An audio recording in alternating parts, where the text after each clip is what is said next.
All right, Corey Singleton, thank you so much for joining me for this. So we are still here at the Minority Homeownership Conference, and you're actually on the board of the BMPA. You are the chief. I knew I was going to blow it. We knew this. I practiced even beforehand. The Chief Equity and Ethics Officer. Right. And I knew I would blow it because that is such a unique title. Yeah. But before we move on from that, you do also do lending. You're with Inspire Lending. Is that correct? Mortgage. Inspire Mortgage. Thank you. You're the CEO there. You're a broker. Correct. You're filling a very needed role within this industry, but I want to talk about how those two roles feed each other. So tell me a little bit about that. Yeah, absolutely. As Chief Equity and Ethics Officer, I have to slow down on it too. It is a very unique role. I connected with our CEO, Dr. Gormer, a few years ago. She was speaking on a panel and she was talking about equality in housing, and it resonated with me. And so we met shortly thereafter and kind of just shared our experiences. I've worked directly in banking. I've been on the bank side, retail side, as well as broker. So I've experienced all three, and there are distinct differences between retail and broker, right? And so what we have to go through in terms of underwriting, the experience for the borrower, guidelines and overlays, those things make a difference. And so it's created a passion in me from that standpoint to say, hey, we need to make some changes in regards to what clients have to go through in order to get a home. Because there are often times where the institution that I was with on the retail side or the bank side did not approve that loan. However, that client was very well able to be approved. And so that's what kind of led to this specific role in BMPA as Chief Equity and Ethics Officer. Got it. What an interesting background to have so many of the different lines behind you. You really are in a unique place to be able to see the opportunity that exists, but more so probably the disadvantages that are in place.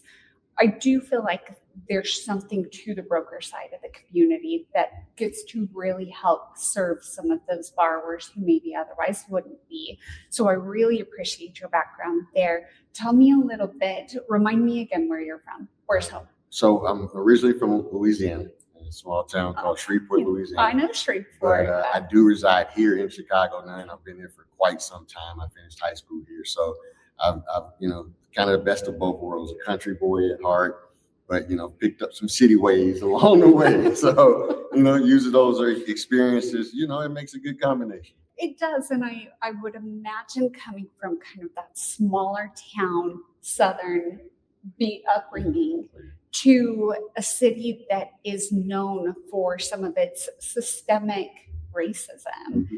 That had to be a really interesting channel for you to bring your experience into. Tell me how that's affected the way that you go about helping your borrowers. Absolutely. It was really a culture shock for me in two different worlds. Ironically, I saw more segregation up north mm-hmm. than I did living down south.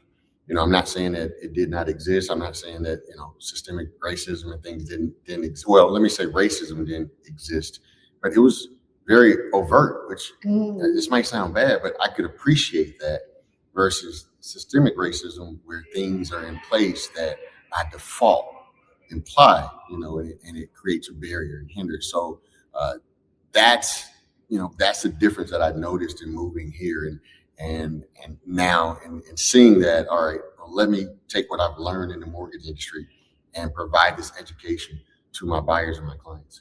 I know that you have a tendency to put yourself in your borrower's shoes and really approach their loan in that way. I'm sure that makes a massive difference to them. What would be a piece of advice that you would maybe give to other LOs who are looking to help better serve underserved communities? Absolutely. Very, very exact about this or precise. There was a turning point in my career where I stopped trying to sell and I began to educate. When I took the time to educate my buyers and educate my referral partners, my business skyrocketed. it changed, but it changed me Yeah. because you don't have to sell when you educate. So that educate, don't sell. That's my line. That is so good. As someone who, I mean, obviously, I am a huge education advocate. Obviously. I have a company that does that, right? But it's because I've seen the way that education really does change lives, and it changes situations. It changes someone going from feeling like they could never own a house to, oh, wait a second, there is a chance. So taking on that educator role is massive. And I think it's something that not enough mortgage professionals think about.